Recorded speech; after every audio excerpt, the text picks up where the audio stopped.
என் மகன் விஜய்.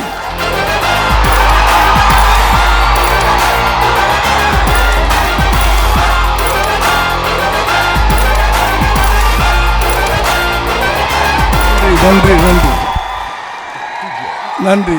பணம் மட்டும்தான் வாழ்க்கை இல்லை. அவர் சினிமாவில் இன்னும் நடித்து இன்னும் எவ்வளவோ சம்பாதிக்கலாம். உங்கள் டிவிக்கு தலைவரை சொல்கிறேன்.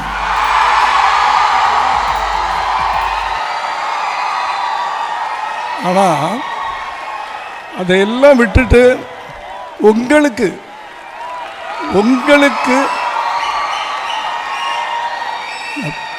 இந்த தமிழ்நாட்டுக்கு சர்வீஸ் பண்ணணும் அப்படின்ற ஒரு எண்ணத்தோட அவர் மனசில் அந்த ஒரு எண்ணம் உருவாகிறதுக்கு பல காரணங்கள் இருக்கலாம். அதில் அவர் நடித்த சில படங்களும் காரணம். ஒரு நடிகனுடைய மனசுக்குள்ள ஒரு விதையை விதைக்கிறாங்கல்ல, ஒரு லவ் சப்ஜெக்டாக பண்ணிக்கிட்டு இருக்க ஒரு ஹீரோ, அது ஒரு ஜோனர். அப்படியே போயிடுவாங்க அவங்க.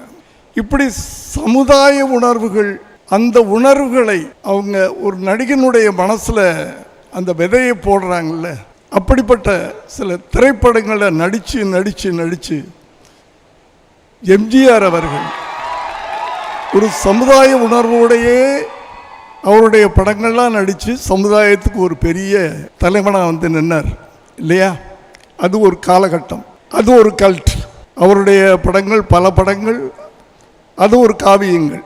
இந்த ஜெனரேஷனில் அப்படி நடிகர்களை அவர்கள் மனசில் வந்து சமுதாய உணர்வுகளை ஊட்டக்கூடிய பல இயக்குனர்கள், அதில் முக்கியமானவர் ஏஆர் முருகதாஸ் அவர்.